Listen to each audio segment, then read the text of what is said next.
সাজা শেষে বের হলো কারাগার থেকে, কিন্তু বেরিয়ে আবারও জড়িয়ে পড়ল একই ধরনের যৌন অপরাধে। যুক্তরাজ্যে এই দৃশ্য এখন প্রায় নিয়মিত ঘটনা। এই ঝুঁকি কমাতে এবার ভিন্ন পথে হাঁটতে চাইছে প্রশাসন। ইংল্যান্ড ও ওয়েলসে যৌন অপরাধে দণ্ডিত হাজারো পুরুষ বন্দীকে এমন ওষুধ দেওয়ার পরিকল্পনা করা হচ্ছে যা তাদের যৌনাকাঙ্ক্ষা ও অনিয়ন্ত্রিত যৌন তাড়না কমিয়ে দিতে পারে। পরিকল্পনা পুরোপুরি বাস্তবায়িত হলে প্রায় ৩,৭৫০ বন্দী আসতে পারেন এর আওতায়। তবে বিষয়টি নিয়ে শুরুতেই একটি পার্থক্য পরিষ্কার করা জরুরি। বর্তমানে যে কর্মসূচি সম্প্রসারণের কথা বলা হচ্ছে সেটি স্বেচ্ছায় ওষুধ গ্রহণের ব্যবস্থা। গুরুতর যৌন অপরাধীর ক্ষেত্রে বহুল আলোচিত বাধ্যতামূলক কেমিক্যাল কাস্ট্রেশন বা রাসায়নিকভাবে যৌন ক্ষমতা দমনের ব্যবস্থা একই বিষয় নয়। সংবাদ মাধ্যম দ্য গার্ডিয়ানের প্রতিবেদনে প্রকাশ পেয়েছে এই তথ্য।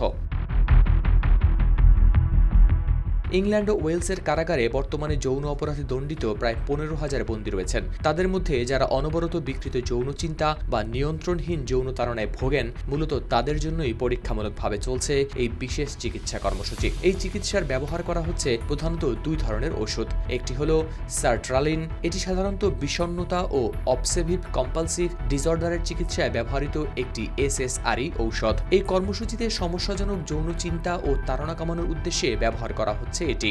আর দ্বিতীয়টি অ্যান্টি অ্যান্ড্রোজেন। এটি শরীরে টেস্টোস্টেরন কার্যকারিতা বা মাত্রা কমিয়ে যৌনাকাঙ্ক্ষা উল্লেখযোগ্যভাবে কমাতে পারে। এই ধরনের চিকিৎসাকেই অনেক সময় কেমিক্যাল কাস্ট্রেশন বা রাসায়নিক পদ্ধতিতে যৌন ক্ষমতা দমন হিসেবে বর্ণনা করা হয়। তবে বিষয়টি শুধু ওষুধ দিয়েই শেষ হচ্ছে না। বন্দীরা কারাগার থেকে বের হওয়ার পর আবার যৌন অপরাধে জড়িয়ে পড়ার ঝুঁকি কমাতে কাউন্সেলিং ও মানসিক স্বাস্থ্যসেবাকেও দেখা হচ্ছে চিকিৎসার গুরুত্বপূর্ণ অংশ হিসেবে।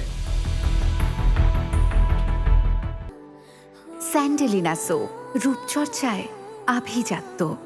বর্তমানে medication to manage problematic sexual arousal নামে পরীক্ষামূলক কর্মসূচিটি চলছে 10টি কারাগারে। আগামী নভেম্বরের মধ্যে সেটি 20টি কারাগারে সম্প্রসারণের পরিকল্পনা রয়েছে। এরপর ইংল্যান্ডের আরও কয়েকটি অঞ্চলেও এটি ছড়িয়ে দেওয়ার কথা। এই কর্মসূচির কার্যকারিতা নিয়ে কাজ করা অধ্যাপক বেলিন্ডা ওয়াইন্ডারের হিসাবে যৌন অপরাধে দণ্ডিত প্রায় প্রতি 4 জন পুরুষ বন্দীর একজন ভবিষ্যতে এই চিকিৎসার উপযুক্ত হতে পারেন। পরীক্ষার অন্তর্বর্তী ফল ইতিবাচক হলে 2028 সালের ডিসেম্বর নাগাদ আরও বড় পরিসরে কর্মসূচিটি চালুর প্রস্তুতি নেওয়া হতে পারে।